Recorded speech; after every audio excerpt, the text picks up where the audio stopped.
అనేక సంక్షోభానికి సమాధానంగా రాష్ట్రంలో ఉన్నటువంటి 8 గుర్తింపు పొందినటువంటి రాజకీయ పక్షాలతోటి కేంద్రం జనవరి 5వ తారీఖున సమావేశం ఏర్పాటు చేసింది. ఆ సమావేశం ఎలా ఉండబోతోంది అనే విషయం మీద ఇవాళ దృష్టి సారిద్దాం. ఇవాళ చర్చలో పాల్గొనడానికి వరిష్ఠ కాంగ్రెస్ నాయకులు శ్రీ పాల్వాయి గోవర్ధన్ రెడ్డి, తెలుగుదేశం పార్టీ ప్రధాన కార్యదర్శి శ్రీ వర్ల రామయ్య, తెలంగాణ రాష్ట్ర సమితి ముఖ్య నాయకులు శ్రీ ఆర్ విద్యాసాగర్ రావు మనతో ఉన్నారు. మన చర్చను ప్రారంభించుకునే ముందు ఈ గడిలో ఉన్నటువంటి వార్తా విశేషాలని ఒకసారి చూద్దాం. తెలంగాణపై అఖిలపక్ష సమావేశం, పార్టీల్ని ఢిల్లీకి ఆహ్వానించిన కేంద్రం.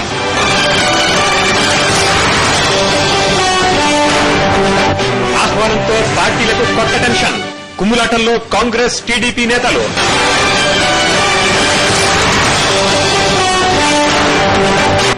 వ్యూహరచనలో టీఆర్ఎస్ నాయకులతో కేసీఆర్ మీటింగ్.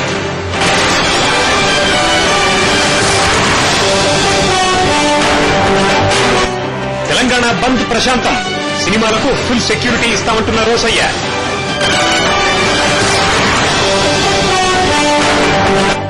వైఎస్ సైతాన్ కాదు దేవుడు, కాకాను దులిపేసిన కాంగ్రెస్ లీడర్స్.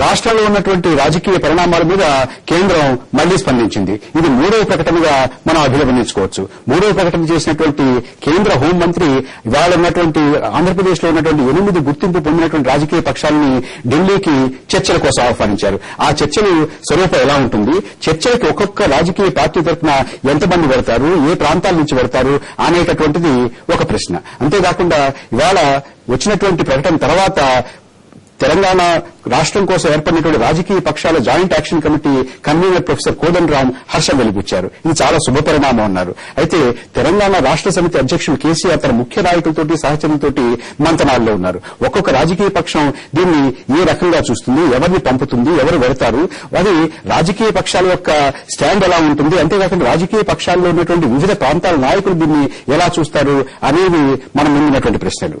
పాల్వాయి గోవర్ధన్ రెడ్డి గారు, ఒకటి రాజకీయ పక్షాలు పిలిచారు. రాజకీయ పక్షాలు అంతకుముందు అఖిల పక్షంలో చెప్పాయి, అంతకుముందు వారు ఎలక్షన్ మేనిఫెస్టోలో పెట్టారు, అంతకుముందు ప్రతి వాళ్ళు కూడా తెలంగాణ గురించి స్పష్టమైనటువంటి ప్రకటన చేశామని చెప్పారు. ఆ ప్రకటన చేసిన తర్వాత వారు ప్రకటన చేసినటువంటి దాని మీద ఆధారపడి కేంద్ర హోంమంత్రి గారు 9వ తారీఖున ఒక ప్రకటన చేశారు. దానికి అనేక రకాలైనటువంటి రియాక్షన్స్ వచ్చాయి. ఇప్పుడు రాజకీయ పక్షాలలో ఉన్నటువంటి వివిధ ప్రాంతాల నాయకులు ఒక్కొక్కరు ఒక్కొక్క రకంగా మాట్లాడుతున్నారు. తెలంగాణ ప్రాంతంలో ఉన్నటువంటి ఒకే రాజకీయ పక్షం, ఏ పక్షం ఒక రకంగా మాట్లాడుతుంటే, కోస్తాలో ఉన్నటువంటి రాయలసీమలో ఉన్నటువంటి కాంగ్రెస్ నాయకులు వేరే రకంగా మాట్లాడుతున్నారు. ఇప్పుడు కాంగ్రెస్ పార్టీ వెళ్లాలి అనుకుందాం ఢిల్లీకి, ఎవరు పెడతారు?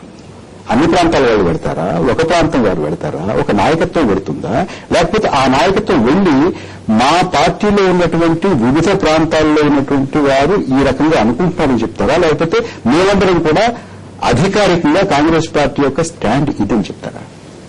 ఒకటి దీనికి పిసిసి అధ్యక్షుల వారే వెళ్తారు. తర్వాత కాంగ్రెస్ పార్టీలో ఉన్నటువంటి వివిధ రీజన్స్ యొక్క అభిప్రాయాలను చెప్తారు. అక్కడ చెప్పిన తర్వాత దీనిపైన అదేవిధంగా టీడీపీ కూడా వాళ్ళ నాయకుడు వెళ్తాడు. వెళ్ళిన తర్వాత ఆయన కూడా స్పష్టంగా చెప్పవలసి ఉంటుంది. ఆయన పార్టీ తెలంగాణకు వ్యతిరేకమా అనుకూలమా?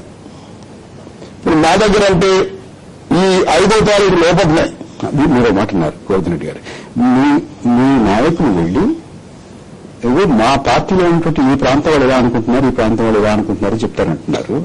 కానీ తెలుగుదేశం వాళ్ళు వెళ్లి పార్టీ ఏం చెప్పిందో చెప్పాలంటున్నారు.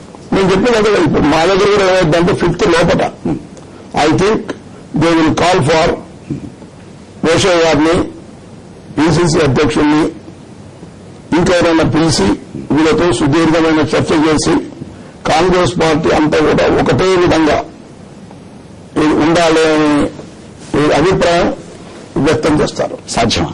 తప్పకుండా. Congress party discipline party. ఒక పార్టీ కాంగ్రెస్ పార్టీ నిర్ణయం తీసుకున్నాక దానికి ఎవరు కూడా వ్యతిరేకం చెప్పడానికి అవకాశం లేదు. నిర్ణయం ఏ స్థాయిలో తీసుకుంటారు? రాష్ట్ర స్థాయిలో తీసుకుంటారా, కేంద్ర స్థాయిలో? కేంద్ర స్థాయిలో 5 నెలల్లో కాంగ్రెస్ అధిష్టానం ఇదిగో నేను చేయబోతున్న ఇది మీరందరూ వచ్చి ఇలా చెప్పండి అని చెప్తారంటారు మీరు. అట్లని కాదు, వీళ్ళందరినీ పిలిచి వీళ్ళ అభిప్రాయాలను విని వాళ్ళు వాళ్ళ నిర్ణయాన్ని ప్రకటిస్తారు యాజ్ కాంగ్రెస్ పార్టీ. అప్పుడు పిసిసి అధ్యక్షుడు ఆ నిర్ణయాన్ని ఇక్కడ 8 పార్టీల మన మీటింగ్ లో చెప్పవలసి ఉంటుంది.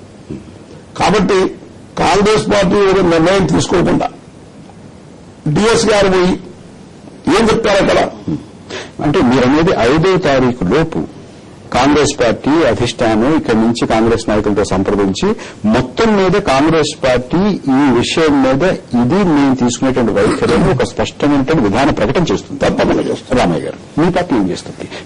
మీ పార్టీలో ఎవరు హాజరయ్యే అవకాశం ఉంది? దాని ముందు మీ పార్టీలో ఉన్నటువంటి వివిధ ప్రాంతాల నాయకులు వ్యక్తపరిచినటువంటి అభిప్రాయాలు ఇవాళ కూడా కోడెల శివప్రసాదరావు గారు ఒక ప్రకటన చేశారు, ఇప్పుడు పైవాళ్ళు కేశవ గారు ఒక ప్రకటన చేశారు, అన్నప్పుడు రాజ్కుమార్ గారు ఒక ప్రకటన చేశారు. ఇవన్నింటినీ సమన్వయపరుచుకుని ఏకముఖంగా మీ పార్టీ అని చెప్తుందా? ఇప్పుడు అయ్యగారు ఏం చేస్తున్నారంటే చేసిన తప్పులు దిద్దుకుంటున్నారన్న సామెతలాగా కేంద్ర ప్రభుత్వం ఈనాడు చేసిన ఈ ప్రకటన 9వ తారీఖు ముందు చేయాలండి.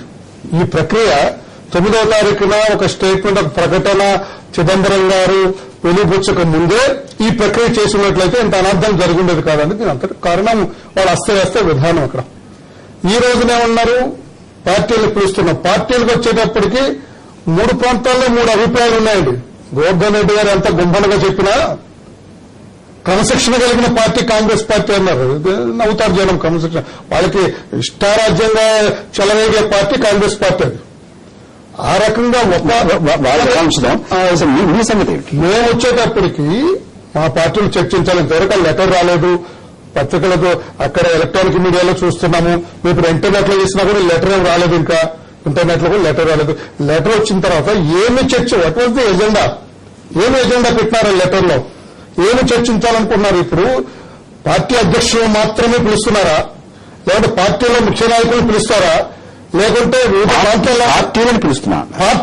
పార్టీలను పిలిస్తే పార్టీ నిర్ణయించుకోవాలి ఎవరిని పంపించాలండి. అది కూడా వాళ్ళు చెప్పాలి కదా. పార్టీకి ఎంతమంది రావాలి? ఒక అధ్యక్షుడే రావాలా, లేకుంటే పోస్ట్ ఆఫ్ 10 మెంబర్స్ రావాలా, ఎంతమంది రావాలి? ఇప్పుడు పార్టీ అనేటప్పటికి ప్రాంతాల వారికి విడిపోయింది సార్. పార్టీ ఎంత లేదన్నా మామూలుగా రామయ్య గారు ఒక పార్టీని పిలిచినప్పుడు పార్టీలో వివిధ కోణాలుంటాయి, వివిధ అభిప్రాయాలుంటాయి అని చెప్పి ఆ అభిప్రాయాలు ఉన్నటువంటి అన్ని ఆ పార్టీల్లో ఉన్నటువంటి వివిధ అభిప్రాయాలు ఉన్న వాళ్ళందరినీ పిలవరు మామూలుగా. మీరు మీ ఇంట్లో కూర్చొని మీరు తెలుసుకుని వచ్చి మా దగ్గరికి వచ్చి ఏదో ఒక మాట చెప్పని అడుగుతారు. అది మీ పార్టీలో రేపు 5వ తారీఖున ఢిల్లీ వెళ్లి ఇదిగో మా పార్టీ ఈ రకమైన అభిప్రాయంతో ఉంది అని చెప్పగలిగేటటువంటి పరిస్థితి ఉంటుందా మీకు? ఇప్పుడు మాకు వచ్చేటప్పటికి, మా పార్టీ వరకు వచ్చేటప్పటికి అధ్యక్షుల మాట తీసుకురాజనే ప్రసక్తి మా పార్టీలో ఉండదండి. ఇక్కడ ఎంత లేదన్నా కూడా ఎవరేదనుకున్నా అధ్యక్షుల మాట మాకు శిరోధార్యం, మాకు సుగ్రీవాజ్ఞ. అక్కడికి వచ్చేటప్పటికి ఆయన కూడా ఇప్పుడు ఏమైందంటే ఆయన పరిస్థితి కూడా ఈ రోజున వివిధ ప్రాంత జేఏసీ ఉంది, తెలంగాణకు ఒక జేఏసీ ఉంది, ఆంధ్రాలకు ఒక జేఏసీ ఉంది. ఇప్పుడు విద్యార్థులకు అల్టిమేటం ఇచ్చారు, మమ్మల్ని పిలవాలి, రాజకీయ నాయకులతో పాటు మమ్మల్ని కూడా పిలవాలి, వాళ్ళ సమక్షంలోనే మేము మాట్లాడాలన్నారు. ఎందుకంటే రాజకీయ నాయకులు ఏం చేస్తారో తెలుసు, వాళ్ళ సమక్షం. ఇప్పుడు అధ్యక్షుల వారు కూడా, మా అధ్యక్షుల వారికి వచ్చేటప్పటికి ఆయన కూడా వివిధ ప్రాంతాల అభిప్రాయాలు తీసుకొని ఒక నిర్ణయానికి రావాలంటే 5వ తారీఖు లోపల అది సాధ్యమా? అది ఈ ప్రక్రియ పెట్టి 5వ తారీఖు లోపుగా మేము ఒక వైఖరి తీసుకోవడం మాకు సాధ్యం కాకపోతే ఇది కాస్త వాయిదా వేయండి మీరు అడిగే అవకాశం ఉందా? అడగక్కర్లేదు. దీన్ని జటిలం చేయడం కోసం కేంద్ర ప్రభుత్వం చిత్తశుద్దితో ఈ రోజున పిలుస్తుందా, లేకపోతే దీన్ని ఇంకా జటిలం చేసి ఇంకా కన్ఫ్యూజన్ క్రియేట్ చేయడం కోసం ఈ లెటర్ పంపిస్తున్న డౌట్ కూడా నాకుందండి. ఇప్పుడు చిత్తశుద్దితో ఉన్నట్లయితే 9వ తారీఖు ప్రకటన చేయకముందు ఉండాల్సిందండి, ఆ ప్రకటన చేయకుండా ఉండాల్సిందండి. విజయసాగరరావు గారు, మీ అధ్యక్షుల గారు ముఖ్య నాయకులందరితో కూర్చొని మాట్లాడుతున్నారు, ఏం చేయాలంటారు? అసలు అంటే ఇనీషియల్ గా ఒక రియాక్షన్ ఉంటుంది కదా, ఏమనిపించింది అందరికీ? ఈ ప్రకటన బాగానే అనిపించింది. అక్కడి నుంచే వస్తున్నారు ఇక్కడ నేరుగా. మాకు ఏమాత్రం అనుమానం 2 విషయాలు ఉన్నాయండి. ఒకటి నిర్ణయం, ఆ నిర్ణయం జరిగిపోయింది. తెలంగాణ ఏర్పాటు చేయటం అనే ప్రక్రియ మొదలయ్యింది. అయితే అక్కడ గొడవ వచ్చిన తర్వాత ఇప్పుడు ఈ చర్చలు దానికి మాంద్యం, చర్చల గురించి క్వశ్చన్ ఏంటి? చర్చలు అనేది ఇంప్లిమెంట్ ఏ విధంగా జరగాల, ఇంప్లిమెంట్ చేయడానికి ఎన్ని ప్రాబ్లమ్స్ ఉన్నాయి. ఇప్పుడు ఉదాహరణకి చాలా మంది ఇప్పుడు ఏమంటారంటే రాజధాని మా పొజిషన్ ఏమిటి, మా హైకోర్టు సంగతి ఏమిటి, ఇక్కడ ఉంటున్న వాళ్ళ సంగతి ఏమిటి అంటే దీన్ని ఏ విధంగా చర్చించాలి అని ఈ రకంగా ఇప్పుడు అభిప్రాయం తీసుకోవడానికి సేకరణ తెలంగాణ ఇవ్వటమా ఇవ్వకపోవటమా అనే విషయంలో చర్చ కాదండి. దానికి ఆల్రెడీ దానికి అభిప్రాయ సేకరణ చెప్పనివ్వండి. దానికి మనం డిస్కషన్ తర్వాత ప్రణబ్ ముఖర్జీ గారి దగ్గర ఇచ్చిన లెటర్స్ ఉన్నాయి. వీళ్ళు అన్ని పార్టీల యొక్క స్టాండ్ ఉంది. తర్వాత మొన్న 7వ తారీఖు నాడు ఏదైతే ముఖ్యమంత్రి గారు ఇచ్చినప్పుడు వాళ్ళ స్టాండ్స్ ఇచ్చినాయి, అవన్నీ స్టాండ్స్ ఉన్నాయండి వాళ్ళ దగ్గర. ఉందాకనే అఫీషియల్ గా ముఖ్యమంత్రి గారు నోట్ తీసుకపోతే యూనియన్ హోమ్ మినిస్ట్రీ ఆ నోటింగ్ జరిగింది. ఇది ప్రభుత్వ పరంగా జరిగింది. ఈవేళ నేను మాట స్టాండ్ చేసుకోవచ్చు, కానీ ఒకసారి మీరు స్టాండ్ ఇచ్చిన తర్వాత completely it is recorded. No దాని మీద అంటే తెలంగాణ ఇవ్వటమా ఇవ్వకపోవటమా అనే క్వశ్చన్ లేదండి. That is he's been decided. But ఇవ్వటం అంటే తక్కువ ఇవ్వడం మీ దృష్టిలో ఇది ఎలాగ ఆచరించాలి, ఎలా పెట్టాలని చర్చ అంటారు. దాని మీద చర్చ. విజయసాగర్ చిన్న విరామం తీసుకోవాలి. విరామం తర్వాత మరికొంత లోతుగా చర్చలోకి వెళ్దాం.